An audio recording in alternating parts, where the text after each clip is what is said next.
warahmatullahi wabarakatuh. Waalaikumsalam warahmatullahi wabarakatuh. Selamat pagi anak-anak.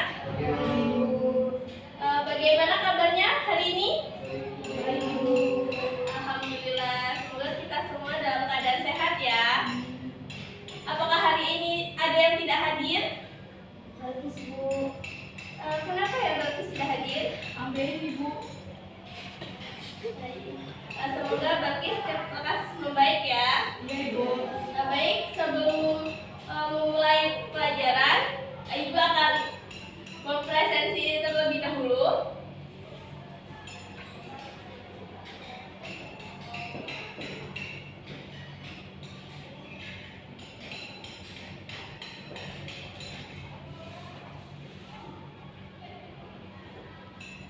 Putri Dia, Hadir, Ibu. Zahra Aulia, Hadir, Ibu. Dimas Dwi, Adila Nursa Fitri. Ibu. Baik.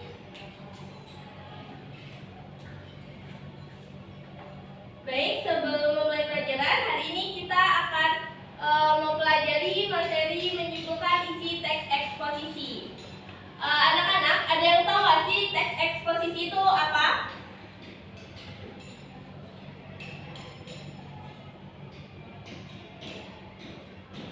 Iya, Ibu. Baik, Adila. Teks eksposisi adalah sebuah bentuk teks atau tulisan yang memuat tentang informasi maupun pengetahuan. Baik, bagus sekali Adila. Anak-anak yang lain, apakah ada yang ingin menambahkan apa itu teks eksposisi? Baik, penjelasan cukup ya. Jadi sebelumnya tujuan pembelajaran kita hari ini yaitu untuk mengidentifikasi pola perkembangan paragraf dan memahami langkah-langkah dalam membuat simpulan pada teks eksposisi. Selanjutnya Ibu akan menjelaskan pengertian teks eksposisi. Teks eksposisi merupakan jenis teks yang bertujuan untuk memberikan informasi, menjelaskan atau mendapatkan sesuatu topik secara jelas dan sistematis. Selanjutnya itu ada pengertian menyimpulkan. Menyimpulkan yaitu kegiatan yang mengambil kesimpulan dari teks yang kita bahas. Selanjutnya yaitu dalam menyimpulkan isi teks eksposisi yaitu kita harus memperhatikan pola pengembangan paragraf.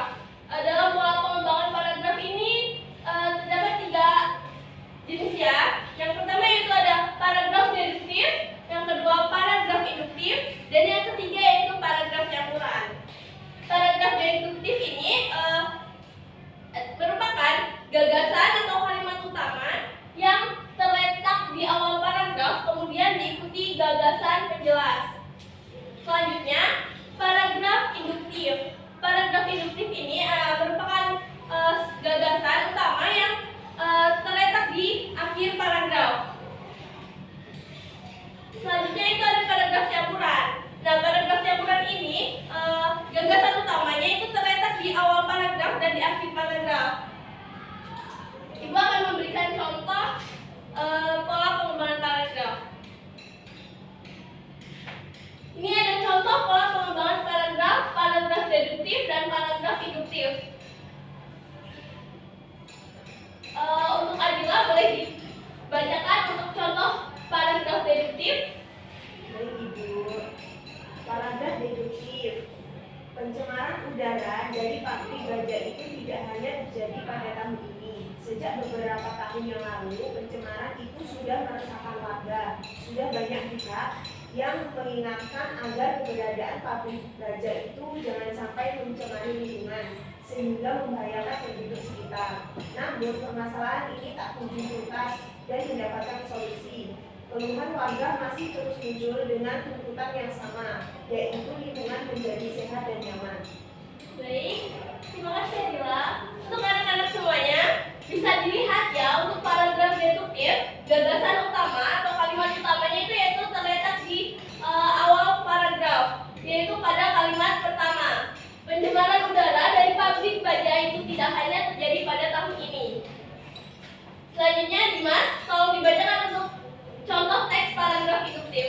Warga desa dapat menahan diri dari sikap reaktif emosional mereka berusaha meredam ego masing-masing dengan menjunjung tinggi kepentingan publik.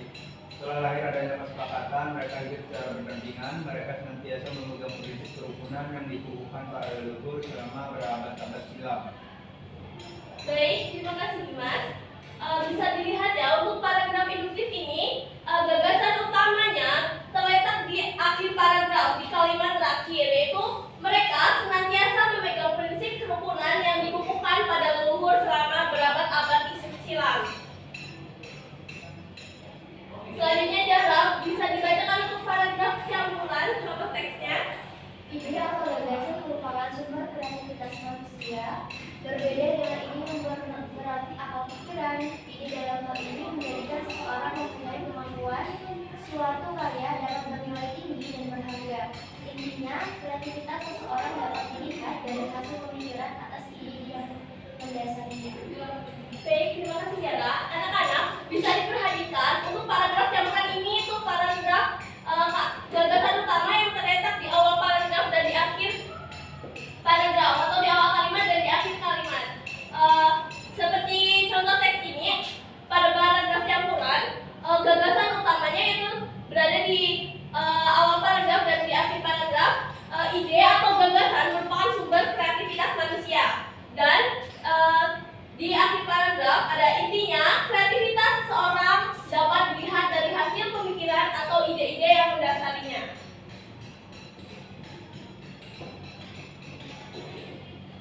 Baik, selanjutnya ada bagaimana cara menentukan isi teks yang dibaca. Jadi, cara untuk menentukan isi teks yang dibaca yaitu dengan mengambil garis besar atau inti dari teks tersebut. Teks eksposisi ini berupa objek atau penjelasan suatu objek. Selanjutnya yaitu meringkas teks eksposisi.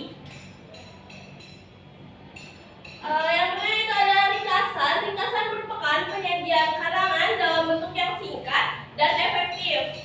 Lalu fungsi dari meringkas ini yaitu untuk memahami atau mengetahui sebuah buku atau karangan. Dengan membuat ringkasan ini ya, anak-anak itu dapat mempelajari cara seseorang menyusun pikirannya dalam gagasan yang diatur dari gagasan yang besar menuju penunjang. Lalu selanjutnya itu ada langkah-langkah menyimpulkan isi teks. Jadi langkah-langkah menyimpulkan isi teks ini yaitu bertujuan untuk memudahkan membaca untuk mendapatkan sebuah kesimpulan dari sebuah teks eksposisi yang dibaca. Langkah yang pertama yaitu ada mendengarkan atau langkah yang pertama yaitu membaca atau mendengarkan teks eksposisi dengan seksama. Selanjutnya ada langkah yang kedua yaitu yaitu mencatat isi pokok dari teks eksposisi. Lalu langkah yang ketiga, rangkaikan isi teks pokok eksposisi menjadi sebuah simpulan. Di sini terdapat contoh teks eksposisi yaitu dengan tema pentingnya menjaga kebersihan lingkungan. Terdapat dua paragraf contoh teks eksposisi di depan ya anak-anak. Paragraf yang pertama yaitu kebersihan lingkungan memiliki peran penting dalam menjaga kesehatan dan kenyamanan hidup manusia. Lingkungan yang bersih dapat mencegah berbagai penyakit seperti demam berdarah, diare, dan infeksi saluran pernapasan akut. Selain itu, lingkungan yang bersih juga memberikan kenyamanan dan keindahan yang dapat meningkatkan kualitas hidup masyarakat. Selanjutnya ada paragraf kedua. Untuk menjaga kebersihan lingkungan, partisipasi semua pihak sangat diperlukan. Langkah-langkah sederhana seperti membuang sampah pada tempatnya, mendaur ulang limbah, dan membersihkan saluran air secara rutin. Hal itu dapat memberikan dampak besar. Selain itu, edukasi mengenai pentingnya kebersihan lingkungan, terutama pada generasi muda ya, agar lebih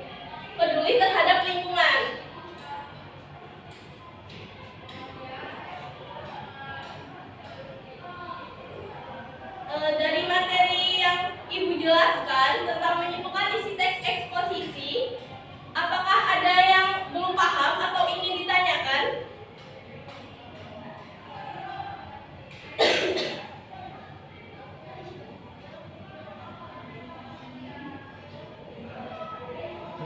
Saya boleh izin bertanya, Baik, silakan Dimas. bagaimana paragraf induktif kayak seperti ini Bu, ketukar gitu dengan paragraf deduktif. Kayak induktifnya itu di atas, deduktifnya malah di bawah tuh. Baik, terima kasih Dimas. Jadi intinya bagaimana jika paragraf induktif ini kalimat utamanya diletakkan di awal paragraf ya. Jadi jika paragraf induktif ini kalau gagasan utama atau kalimat utamanya diletakkan di awal paragraf, itu berarti bukan merupakan paragraf induktif lagi, karena paragraf induktif ini karakteristiknya yaitu kalimat utama atau gagasan utama itu terletak di akhir paragraf. Seperti itu. Apakah paham Dimas? Baik. Kepada anak-anak yang lainnya, apakah ada yang ingin bertanya lagi atau terdapat materi yang belum dipahami tentang menyimpulkan isi teks eksposisi yang Ibu jelaskan ini? Saya Ibu, izin bertanya. Baik, Adila, silakan. Pertanyaannya Ibu, bagaimana cara kita menentukan paragraf utama, kalimat utama dalam sebuah paragraf? Baik, bagaimana cara kita menentukan kalimat utama dalam sebuah paragraf? Yaitu caranya yang pertama, anak-anak dapat membaca terlebih dahulu secara teliti dan cermat teks tersebut. Lalu, anak-anak setelah membaca dengan cermat dan teliti, anak-anak itu dapat menemukan ide atau inti dari paragraf tersebut. Biasanya ide atau inti paragraf itu terletak di awal atau di akhir kalimat. Selanjutnya, kalimat utama ini anak-anak dapat menemukannya dengan membaca teks, dan kalimat utama ini merupakan inti dari paragraf tersebut atau inti dari keseluruhan teks tersebut. Seperti itu Adila. Apakah dapat dipahami Adila? Ya Ibu, dapat dipahami. Baik. Ibu rasa cukup ya untuk sesi bertanyanya. Selanjutnya itu di sini Ibu akan memberikan penugasan kepada anak-anak semua. Jadi anak-anak semua bisa melihat teks eksposisi di atas ya. Anak-anak bisa mencatat atau nanti dapat Ibu kirim melalui grup WhatsApp. Jadi penugasan untuk materi kali ini atau pembelajaran hari ini yaitu yang pertama, anak-anak dapat menentukan isi teks tersebut. Lalu penugasan yang kedua, soal yang kedua, anak-anak dapat meringkas teks tersebut sesuai dengan langkah-langkah menyimpulkan isi. Seperti yang sudah Ibu jelaskan tentang materi-materi menyimpulkan isi teks eksposisi. Jadi anak-anak itu dapat menentukan isi teks tentang pentingnya menjaga kebersihan lingkungan yang sudah Ibu contohkan ini. Lalu anak-anak dapat meringkas teks tersebut sesuai dengan langkah-langkah yang Ibu jelaskan tadi. Seperti itu. Baik. Dari pembelajaran kita pada pagi hari ini, anak-anak siapakah yang bisa menyimpulkan untuk pembelajaran pada hari ini? Saya Ibu. Baik, Adila, disilakan untuk menyimpulkan pada pembelajaran hari ini. Jadi, teks eksposisi merupakan karangan informatif yang disampaikan secara singkat, jelas, dan padat. Pola paragrafnya meliputi deduktif, induktif, dan campuran. Dan langkah menyimpulkan teks eksposisi yaitu baca teks dengan seksama, catat inti pokoknya, ringkas menjadi simpulan. Baik, terima kasih Adila. Baik, untuk pembelajaran pada pagi hari ini Ibu cukupkan ya. Dan jangan lupa untuk tugasnya dikerjakan, dikumpulkan paling lambat hari Kamis jam 7 perkembangan. Untuk pengumpulan tugas bisa melalui Google Drive dan nanti ketua kelas dapat mengirimkan link Google Drive ke